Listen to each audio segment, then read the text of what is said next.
Hello, everyone, and welcome to the Mother Mary monthly message for June 6, 2025.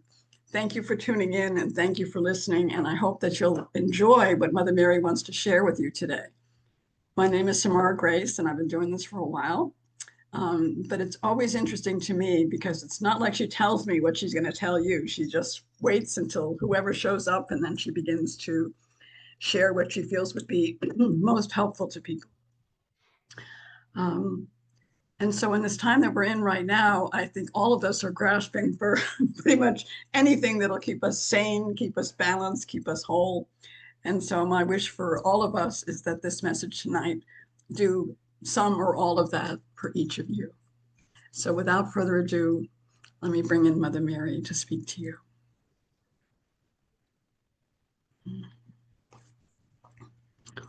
Well,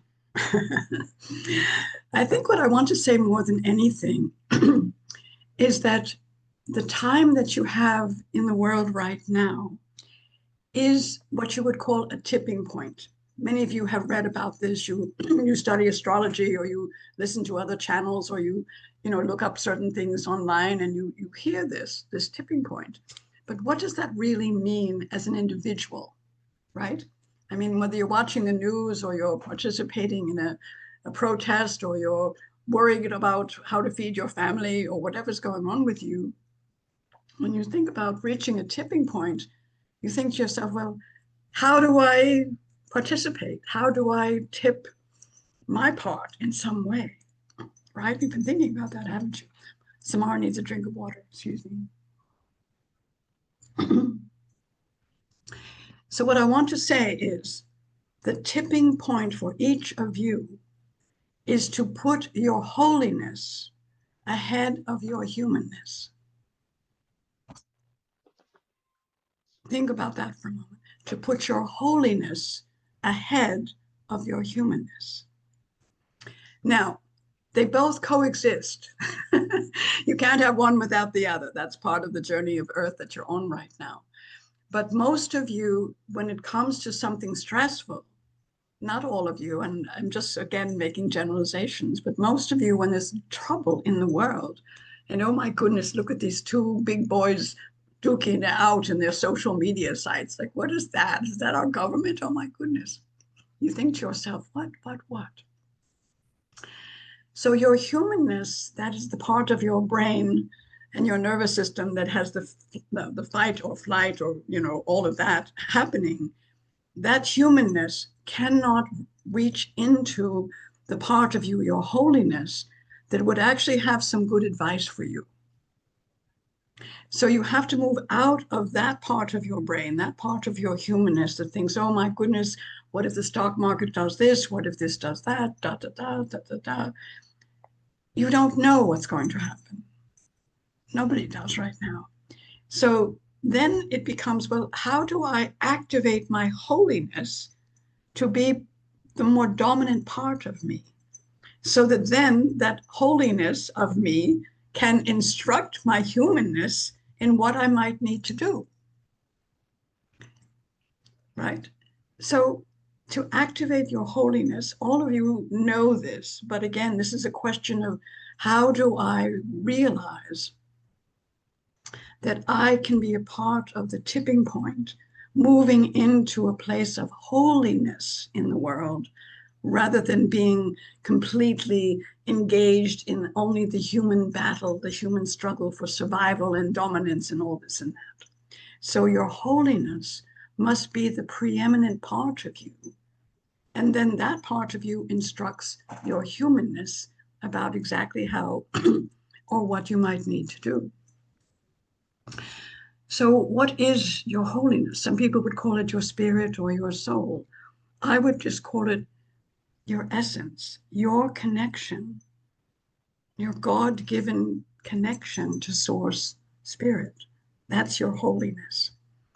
And so everyone has the capacity to tune in and to hear the guidance that is coming to you from your higher self, from the angels and guides, from me, from God, etc.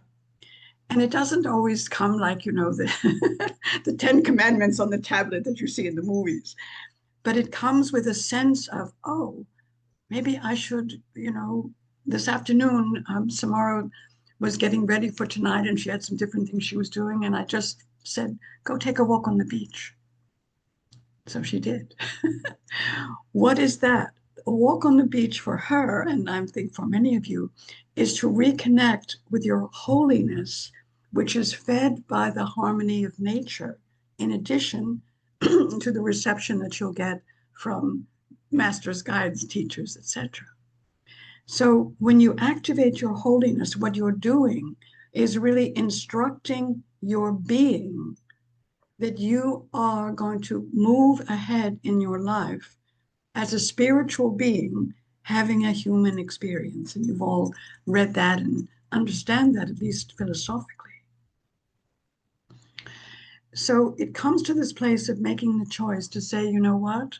Whatever's happening out there, I'm not going to react. I'm going to go within and I'm going to see what my soul and my spirit would make of this. How can I come back into a sense of peace, a sense of equanimity, a sense of kindness and compassion?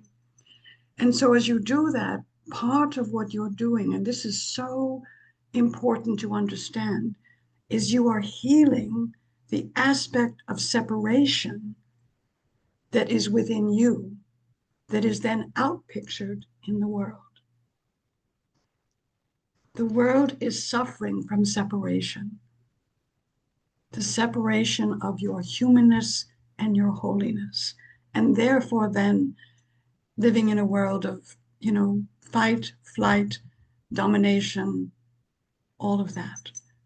And so sometimes it's important to realize that what's out there in part exists in here within you. And so as you recognize this and in a way take responsibility for your part of separation, you then say, I am a holy being in a human life. And so therefore, I have the capacity to connect with the wisdom of the ages. You have the capacity to connect with anyone who's ever lived. You have the capacity to connect with your angelic guides. You have the capacity to connect with me or Jesus or anyone that you feel close to and that you would like their counsel and comfort. You have that capacity. So what it takes is this, this moment of choice of realizing, do I just want to go, like, oh my God, look what's happening and what will happen? And, will my 401k go to zero? Or, all of those kinds of thoughts. Please mute yourself if you haven't already. So then what happens is that part of your brain is built for fight or flight. And so that's what it needs to do. That's what it's trying to do. Your holiness is built from oneness and wholeness, WHOLENESS, wholeness. And so as you make this choice, sometimes several times a day, to say, you know what, I'm going to nurture my holiness. I'm going to say a prayer. I'm going to do Reiki. I'm going to take a walk on the beach. I'm going to send love to a friend. I'm going to, again, whatever would feed your holiness.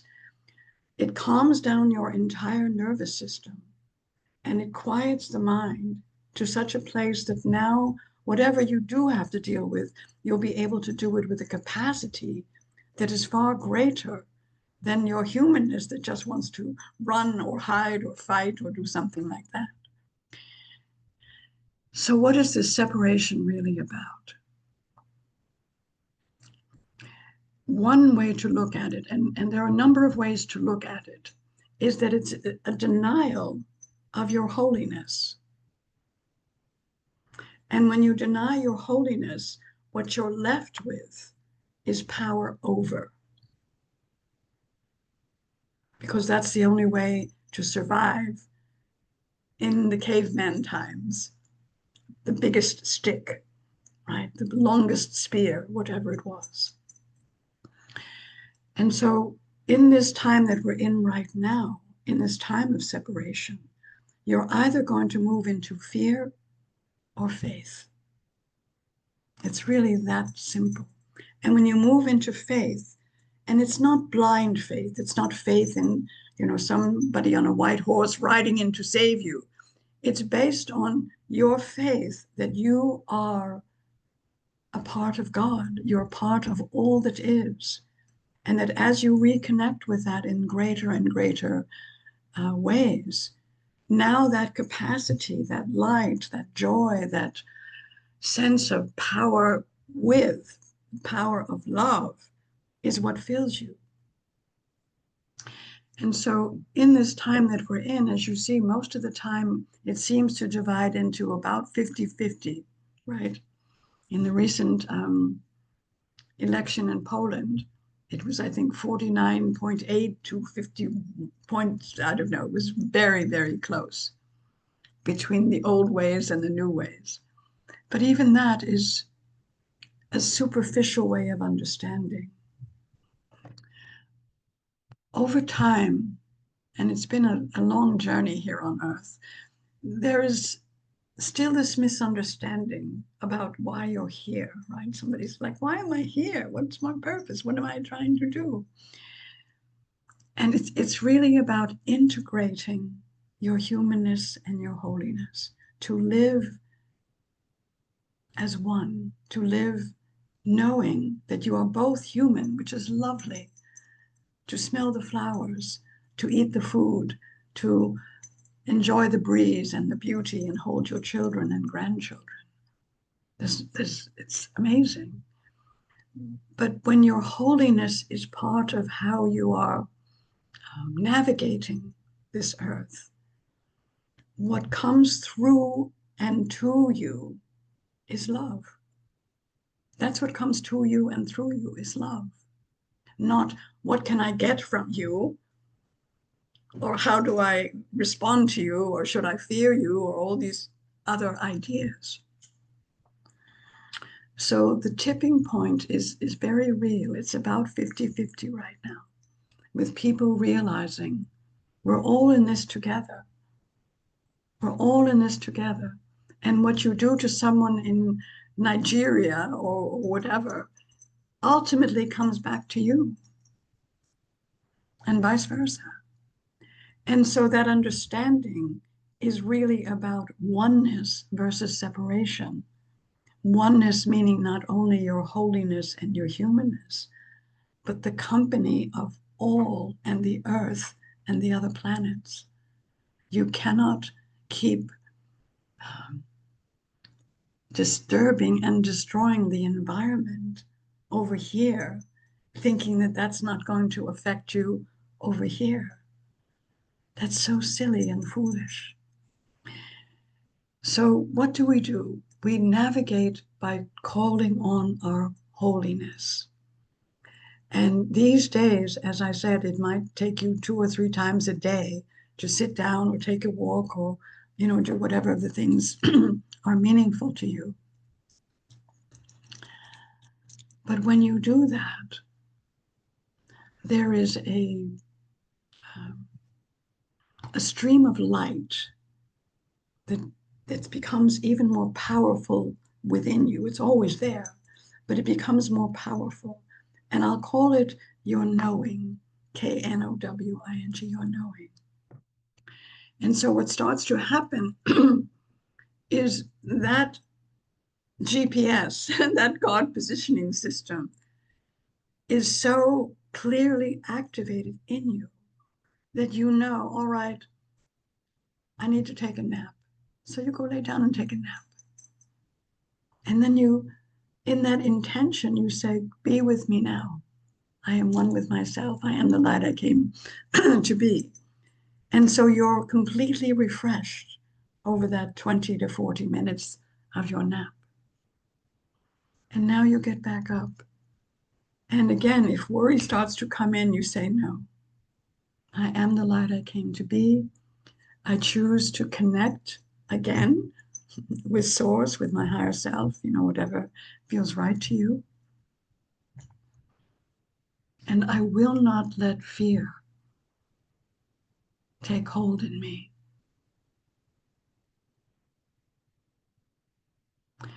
And I know that that is difficult. And I know that that might seem um, out of reach sometimes. But the reality is fear begets fear. Faith begets faith. So make your choice. Connect with your holiness and let that be the trail you blaze from there. So oftentimes people have been asking recently in the readings that they call for, Mother Mary, what's going to happen? And I tell them, and I'll tell you now, no one knows because it's up to all of you. We have let you grow up. We have taken our hands off the wheel. We are not driving the bus. You are, each of you, driving your own bus. And in that process, making the creative decisions about how do I want to live? How much generosity can I offer? What is the path ahead that is most fulfilling and loving, that is in keeping with my highest aspirations? And from that, a new paradigm emerges. The old, what was that song recently? Maybe it's time to let the old ways die. Yeah, it is. The old ways won't take you to the new destinations. And so this will be in these coming years another renaissance, a time of innovation, a time of recreation, a time of dreaming new dreams for architecture and community building and education and healthcare and all of that, because the old ways aren't working. And you can't just sort of mend something that is very broken right now. You know, when you think of healthcare, it is not that the doctors and nurses aren't dedicated and lovely in most cases, but the system within which they are trying to operate that has now become so embroiled in insurance and money and this and that, they can't give what they want to give. And so care goes downhill from there. Education, again, it's not that the teachers aren't beautiful, loving beings for the most part. But how do you take a classroom of 30 or so children, each of them unique and lovely, and try to cram information into them that they don't find relevant? And then you say, well, you get a good job. But then look at what's happening to these young ones. They don't have good jobs waiting for them.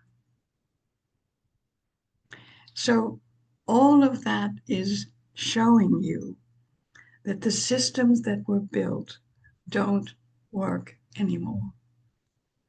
So by bringing in what I'm calling holiness, you can call it divine intervention, you can call it divine essence, you can call it whatever works for you. By bringing that in, what you now are beginning to see, just for instance, let's just take healthcare and healing for just a moment. You're beginning to see the use of Reiki, the use of light, the use of sound, not only in little private enclaves here and there, but in hospitals and healing centers, because it works. It works. But up until now, because there wasn't really a payoff for the insurance companies, in most cases, they didn't allow it or want to cover it. But people want what works. And so Reiki has made its way into hospitals, and many, many people are enjoying the benefits of that. That's just one thing. In the future, there will be so much more with sound and light and color and environments because, again, people have become separated from their ability to sense, S-E-N-S-E, sense, because everything is digitized and virtual and they've lost it.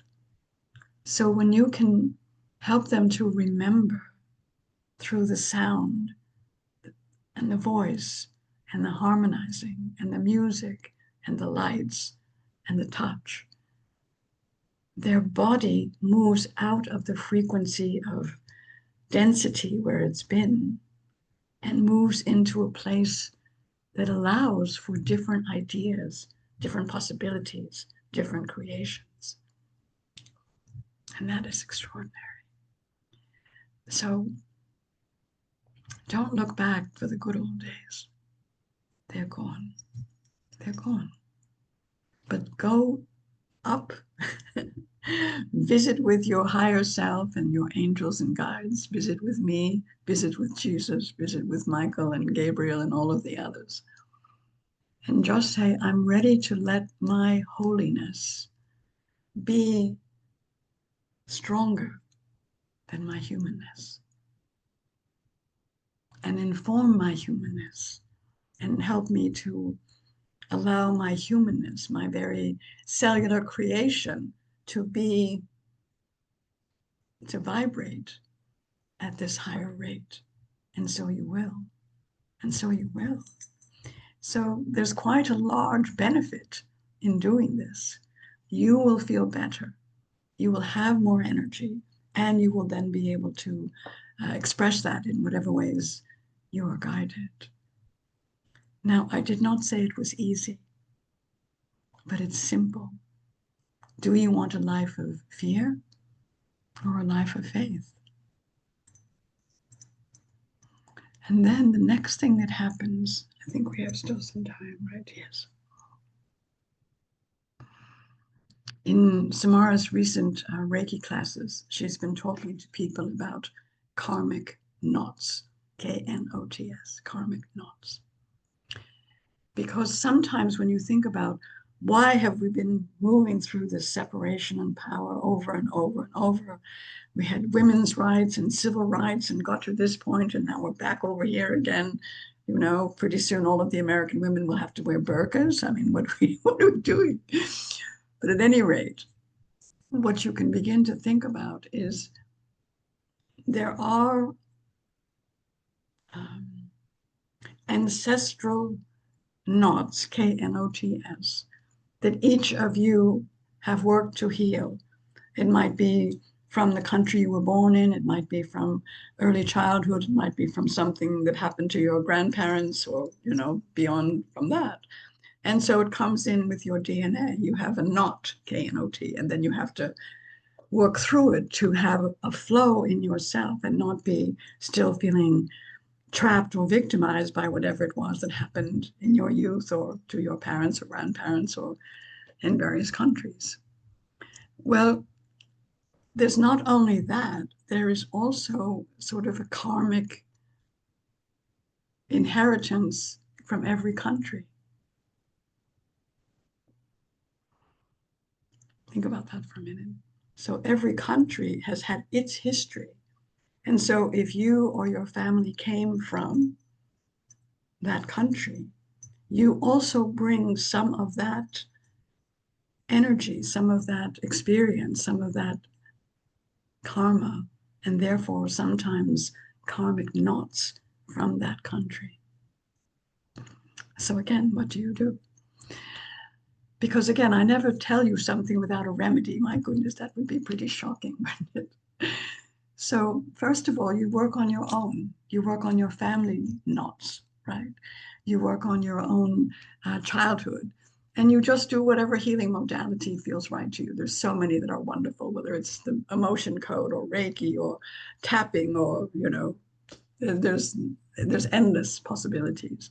But you keep allowing yourself to feel lighter, brighter, more energetic, not held back, not victimized by something from your past or beyond your past. Once you've done that and you feel pretty good about yourself, you can either pick the country of your family's origin or another country. whatever you feel. And you can begin to envision that as like a layer of a strata, like you see in geology. When you see the side of the Grand Canyon, you see, oh, this was this age and this age and this age. So you see a layer, a strata in that country, let's say, that is darker and less full of light. And you just send your intention that be dismantled and brought back to healing light. It's a wonderful practice. So again, what you're doing is you're working through this aspect of why has there been separation? Why has this enemy paradigm survived through countless wars and countless deaths and countless tears? It's because of this strata of karmic knots, karmic debt, karmic experiences that have not been lifted. And so if you are a light bringer, if you are a light worker, as I said, job one is always yourself. You cannot give what you don't have, so work on yourself. And then when you feel pretty good, pick a country, pick a place, envision it. And you can do that by yourself, or you can certainly join with others, because it's very powerful to join with others as well and see that, oh, let's just pick something everyone's very well aware of, the Holocaust. What a terrible, terrible time. And so to see that is not to ignore it, it's not to forget it, it's not to minimize it in any way, how awful that was. But it's to say, let us not carry that as a burden and as a withholding of light. Let us consecrate it and let us bring light into the world, that we may all never again see some group as the enemy. So I know that's a lot to process, but I wanted to give you sort of an update. Here we are at 6/6 of 2025. And so we're about roughly halfway into the year. And already no one knows what's going to happen for the rest of the year. So it's a practice to come back into yourself, to come back into your connection, and to ask, what would love do here? So first to feel the love, and then to be the love, and then to share the love. And that's my wish for all of you in this beautiful month of June. So I'll end for the broadcast with one of Samara's favorite recent prayers, and that's, may the long-time sun shine upon you, all love surround you, and the pure light within you guide your way on. Many blessings, dear ones, many blessings.